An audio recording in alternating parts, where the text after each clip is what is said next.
ખેડૂત મિત્રો, કિસાન સફર પરિવારમાં હું એજે મૂળિયા આપનું હાર્દિક સ્વાગત કરું છું। ખેડૂત મિત્રો, ખેડૂત સુખી તો બધા સુખી આ વાત લઈ અને આપણે દર વખતે ખેડૂત મિત્રોને મળીએ છીએ ત્યારે મિત્રો એ જુદી જુદી પદ્ધતિઓ જે છે એ ખેતીની અંદર એ ખેડૂત મિત્રો અપનાવતા થયા છે અને એમાંય તે ખાસ કરીને જે ગાય આધારિત ખેતી જે મિત્રો કરતા થયા છે એમને નિલેશભાઈ ખર્ચ તો ચોક્કસ જે છે એ ઘટ્યો જ છે। ત્યારે આજે આપણે એવા ખેડૂત મિત્રની વાત કરવી છે કે જેમણે આ કપાસના પાકની અંદર પણ મિત્રો જે કહેવાય ને ભાઈ એની અંદર પણ જે છે રાસાયણિક દવા કે ખાતરનો ઉપયોગ કર્યો નથી અને એમણે જે છે કપાસની અંદર કેવા કેવા ફાયદા થયા છે એ મિત્રો આપણે એમની પાસેથી જાણવાનો પ્રયત્ન કરીએ। તો સૌપ્રથમ ભાઈનો પરિચય લઈ લે। મોટા ભાઈ તમારું નામ? સુરેશભાઈ પ્રાગજીભાઈ ગોહિલ। સુરેશભાઈ પ્રાગજીભાઈ ગોહિલ, ગામ પાલીતાણા। ગામ પાલીતાણા, તાલુકો પાલીતાણા। તમારો મોબાઈલ નંબર સુરેશ? મોબાઈલ 9016 07 5858।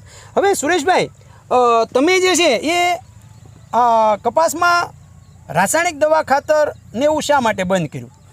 હવે રાસાયણિકમાં સાહેબ હું દવા ગમે એટલી છાંટતા કાંઈ રિઝલ્ટ આવતું નહીં। હા બરાબર। ગમે એવી દવા છાંટે, જો સુસિયાની દવા એ સુસિયાએ જાતા નહીં। હા બરાબર। કોઈ વસ્તુ એમના તમે દવા છાંટો એક દી માંડે તો બીજે દી પાછું હા એટલે વણથી રાસાયણિક ખાતર દવા કોઈ વસ્તુ છાંટીને ગૌમૂત્ર ખાટી છાશ બરાબર બે વસ્તુ છાંટી બરાબર। રાસાયણિક દવા ખાતરનો કોઈ પણ ઉપયોગ નહીં બરાબર। પાયામાં કયા ખાતરો આપ્યા? પાયામાં ડીએપી આપ્યું હતું। હા બસ બીજું પાયામાં ડીએપી જે છે એક વખત આપ્યું? હા યુરિયા નાખ્યું બરાબર, એ કંઈ આપ્યું નથી, એક વખત જે છે એ ડીએપી નો પાયામાં આપેલું। વેરાયટી કઈ વાવી છે તમે? વેરાયટી અજીત છે, હા ઓલપા એટીએમ છે અને અજીત છે, બે વાવી છે। તમને જે છે આ ગૌમૂત્ર ખાટી છાશ આવું વપરાય આવું તમને માર્ગદર્શન ક્યાંથી મળ્યું? હવે એમાં તો સાહેબ આ તમારા વિડીયો જોયા, એમાંથી ખબર પડી કે ભાઈ આનાથી રિઝલ્ટ સારું આવે છે એટલે ઓણથી શરૂ કર્યું। બરોબર છે। ગૌમૂત્ર કેટલું નાખો છો? ખાટી છાશ કેટલી આપો છો? એ ગૌમૂત્ર 500 થી 700 ગ્રામ, ખાટી છાશ લઈ નાખી, બે વસ્તુ 700 ગ્રામ 700 ml જેવું નાખીને છંટકાવ કરો। કેટલા છંટકાવ તમે આમાં કર્યા હશે? આમાં 3-4 છંટકાવ કર્યા। 3 થી 4 છંટકાવ કર્યા છે। તો તમારે થ્રીપ્સ ને એવું કઈ ન આવ્યું? એવું કોઈ વસ્તુ નથી, જુઓ ને થ્રીપ બીપ્સ કોઈ વસ્તુ નહીં બરાબર। થ્રીપ્સ કે સફેદ માખી કે લીલી પોપી એવું કોઈ વસ્તુ નથી બરાબર। કુકડ નહીં જરાય બરાબર। આ જે છે આના કારણે આવ્યું નથી તમને? એની વસ્તુ આવી નથી બરાબર।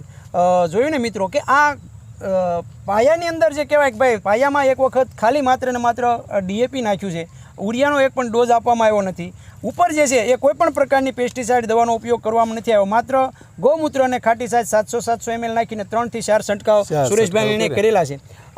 મિત્રો, કિસાન સફરના માધ્યમથી એમને જે છે એ કહેવાય ને કે ભાઈ એક સંદેશો મળ્યો, એટલે કે ટૂંકમાં એમને જે છે એમાંથી એક કંઈક અપનાવ્યું તો એમને જે છે આ ફાયદો થયો। મિત્રો, ઘણા બધા મિત્રો જે છે એ કિસાન સફરના માધ્યમથી એ આ ખેતી તરફ વળ્યા છે, એનો અમને અનહદ આનંદ છે। મિત્રો, આજે આપણે એક અમારી સાથે અમારા મિત્ર કૃષિ સ્નાતક નિલેશભાઈ પણ અમારી સાથે છે। તો નિલેશભાઈ પાસેથી આજે મિત્રો આપણે એક નવી વાત જાણવાના છીએ કે એમણે જે છે સુરેશભાઈને એ આ જે જૈવિક કહેવાય કે ભાઈ જીવતા જીવડા એ જ હવે આપણા માટે ઉપયોગી થવાના છે। તો એ જે આપણા જે ઉપયોગી જીવાત છે તે આપણે ઘણી વખત મિત્રો બધા વાતો સાંભળી છે, લેડીબલ બીટલ હોય, ક્રાઇસોપા હોય કે ટાઇકોડર્મા ભમરી હોય, તો આજે એક નવી જ પ્રકારની આપણે એક બગ એની વાત જે છે મિત્રો આપણે જાણવાનો પ્રયત્ન નિલેશભાઈ પાસેથી કરીએ કે આ બગ જે છે એ કેવું કામ કરે છે, કયા પાકોમાં કેટલી આ બગ જોવે અને આ બગ ડેવલપ કરવા માટે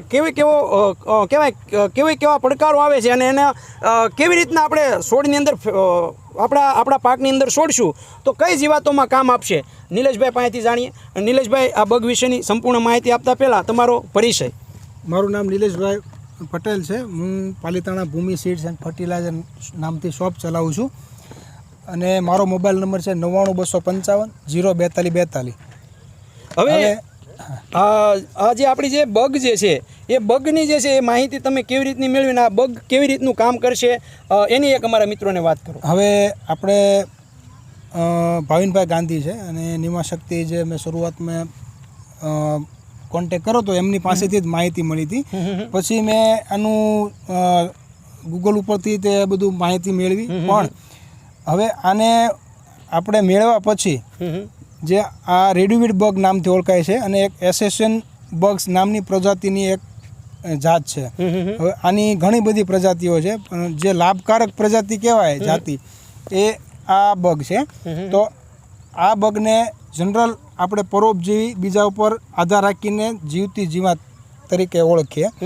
હવે આ તમે જોઈ શકો છો આને અત્યારે આપણે ઉછેરવા માટે આને ઉછેર કરીને પાક ઉપર છોડવા માટે અત્યારે આપણે બોક્સમાં એને રાખી છે. બરાબર. જીવતી જીવાત અંદર નાખી છે. હવે આ એક નર અને માદા.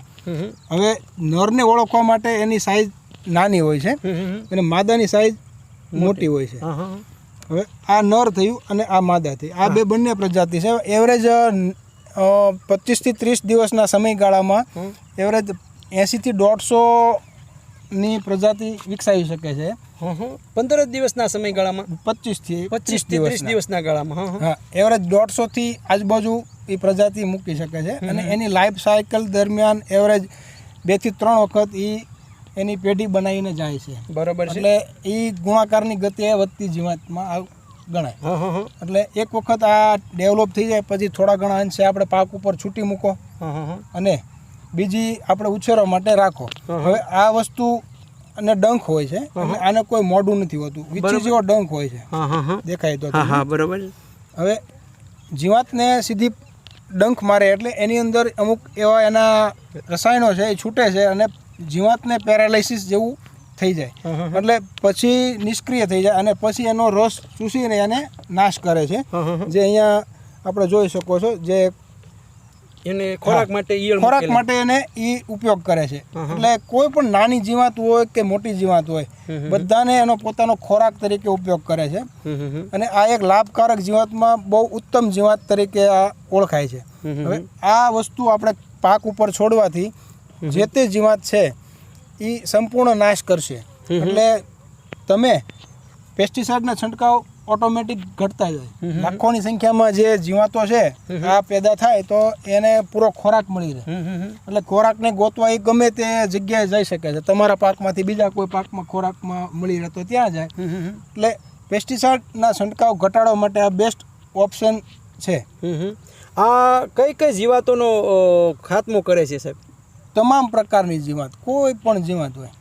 એક એનું મેં મારા જાણવા પ્રમાણે મેં વિડીયો જે જોયો છે યુટ્યુબમાં એના સંશોધન કરતાઓનો, કે જે લોહીવાળી જીવાત છે કે જે લોહીવાળો જીવ છે એને કોઈ પ્રકારનું નુકસાન કરતું નથી. દાખલા તરીકે આને ડંખ માર્યો મને તો આ એક મકોડો કે કીડી આપણને જે ચટકું ભરે છે એ ટાઈપનું આપણને થાય. બાકી કોઈ એની આડઅસર આપણને થતી નથી.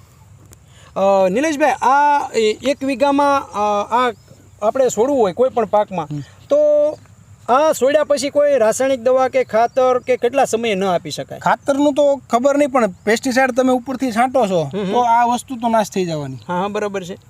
તો બને ત્યાં સુધી તમે જથ્થો તમારી પાસે પૂરો વિકસાવી લ્યો અને પછી તમે છોડો તો એ તો એની એક્શન તમને ઓન ધ સ્પોટ બતાવશે. જેમ દવા તમે છાંટો છો અને જે કામ તમે મેળવો છો એ રીતે આ એનું કામ શરૂ કરી દેશે ખાવાનું. બરાબર. આ એક જીવાત જે છે એ આખા દિવસમાં કેટલી જીવાત ખાતી હશે અંદાજે? હવે એવરેજ નાની ઈયળ હોય અને નાની જીવાત હોય તો એ 3 થી 4 જીવાત નાની હોય સાઈઝની, તો આરામથી 3-4 જીવાત એક ઈયળને ખાઈને પૂરું કરી શકે. પછી નાની અવસ્થા હોય, સાવ બચ્ચા અવસ્થા, તો થ્રીપ્સ છે, સફેદ છે, લીલા છે કે એના લાર્વા છે, તો એને નાની જીવાત પહોંચી વળશે. એવી 5-10 એક જીવાત ખાઈ શકે આરામથી. બરાબર. તો એ નાની અવસ્થામાં તમે લાખો સંખ્યામાં ઉછેરેલી છે તો એ લાખો જીવાતને સામે ઘણી ખાશે. એમ પછી આ મોટા જીવ છે તો એ મોટી જીવાતને અસર કરશે. તો એ 1 થી 2 ઈયળ એક દિવસમાં આરામથી ખાઈ શકે. એક છોડની અંદર દાખલા તરીકે તમે 10-12 આવા જીવ હોય તો આખો છોડ કવર કરી શકે આરામથી. બરાબર છે. આ 1 વીઘા માટે ઓછામાં ઓછા કેટલા છોડવા જરૂરી બને? કેટલા છોડવા પડે? વીઘાની દ્રષ્ટિએ છોડ પ્રમાણે એમ ગણીએ તો છોડની ગણતરી કરતાં એવરેજ વીઘામાં 1-1.5 લાખ જો બની શકે તો વધારે સારું. કારણ કે છોડ પ્રમાણે જે જીવાતનો એટેક છે એ તો ઋતુ પ્રમાણે ચેન્જ થતો રહેવાનો જીવાતનો એટેક. પછી કે ઈયળ છે તો ઈયળ છે, ઝીંડવાની ઈયળ છે તો એ તો અંદર હોય, તો આ અંદર જવાનું નથી. હા, બરાબર. ઉપરની ઈયળ છે, લશ્કરી છે, લીલી છે, કાબરી છે, તો એ હોય. તો જે ફૂદા છે, જે તે આપણે ગુલાબી ઈયળના ફૂદા આવીને ફૂલમાં હા હા કરે છે તો એ ફૂદાને તે કંટ્રોલ કરી શકે ને. બરાબર ત્યાં આવે છે ત્યાં ફૂલમાં, તો ફૂલમાં જીવાત બેઠેલી છે તો એને ખાઈ શકે એને પકડીને. બરાબર ઈંડા મૂક્યા છે કે વાટરી થઈ છે તો એને ખાઈ શકે. એટલે જીવાત આની એવરેજ 12, 15, 20 જીવાત જેટલી હોય એટલી આ તો લાભકારક છે. ચૂસતી નથી પાનને, ફળને, ફૂલને, આ કંઈ ખાતી નથી. એટલે પાકને કોઈ જાતની આડઅસર આનાથી નથી થવાની. બરાબર. નિલેશભાઈ, હવે મારે એ પૂછવું છે કે આપણો આ પાક પૂરો થઈ ગયા, આપણે આ દાખલા તરીકે ખેતરમાં છોડી છે અને પાક પૂરો થઈ ગયા પછી આ આપણે જે છે એ પાક ઉપર બીજા પાકો ઉપર કેવી રીતની રહી શકતી છે? બીજા પાક દાખલા તરીકે અત્યારે આ પાક પૂરો થયો છે, પછી આજુબાજુમાં બીજો કોઈ પાક હોય તો બરાબર છે, નહીં તો થોડા ઘણા અંશે એ નાશ થઈ જવાની છે. હવે આપણે એને બને ત્યાં સુધી થોડીક રાખવાની ગણતરી રાખવાની, 25-50 જોડી ઉછેરા કરવાની અને કાંઈક એવો પાક બનાવો કે જેમાં જીવાતોનું બળ રહેતું હોય. મકાઈ છે, જુવાર છે, બરાબર, એમાં છોડ્યા કરો. હા, અને એ એમાંથી નાની મોટી વાંતરી કે ઈયળ થતી હોય તો એને પકડીને એમાં નાખીને ઉછેરાય કરો અને એમાં થોડીક વાપર્યા કરો. બરાબર. તો એ પ્રજાતિ આગળ તમે આવતા વર્ષોમાં સાચવી શકીએ. આ અત્યારે આની આ જે આ આપણે આ રેડુબગ જે છે, બરાબર, તો આની અત્યારે માર્કેટમાં જે છે એ ક્યાંય અવેલેબલ મળે એવી ખરી ક્યાંય? નહીં, અત્યારે આપણા વિસ્તારમાં નથી, પણ સાહેબે મને વાત કરીને જ્યાંથી આપણે મહારાષ્ટ્રથી મને કાલે આવ્યું તો 150 જોડી આવી હતી. મેં 20 જોડી અહીંયા આપી છે ને બીજી 2-3 જગ્યાએ આપી છે. તો અહીંયા આપણે વિકસાવવા માટે સણોસરા લોકભારતીમાં વાત કરી હતી, સાહેબ મને વાત કરી હતી અને જુનાગઢ યુનિવર્સિટીમાં તે ભલામણ કરી છે એમ વાત હતી કે ત્યાં વિકસાવે તો ખેડૂતો આજુબાજુમાંથી મેળવી શકે. બરાબર. એ તો એને વધારે માહિતી એની પાસે છે, પણ મેં આ વિકસાવવા માટે અહીંયા ખેડૂતો અમુક નક્કી કર્યા છે જે વ્યવસ્થિત ઉછેરી શકે. બરાબર. આની કિંમત જે છે અત્યારે હાલની દ્રષ્ટિએ કેવી છે? હવે ત્યાંથી એવરેજ 100 રૂપિયાની જોડી મને વાત હતી, પણ સાહેબે મને ખાલી ભાડાના પૈસા મને અહીંયા પહોંચતું કર્યું છે. એનું રાહત દરે આપવાનું કારણ છે કે તમે ખેડૂતોને આપો, વિકસાવો અને પછી ખેડૂતોને આ મફતના ભાવે મળી જાય છે અને પોતે ઉજરતા થશે તો વગર ખર્ચે આ વસ્તુ સોના જેવી છે. બરાબર છે.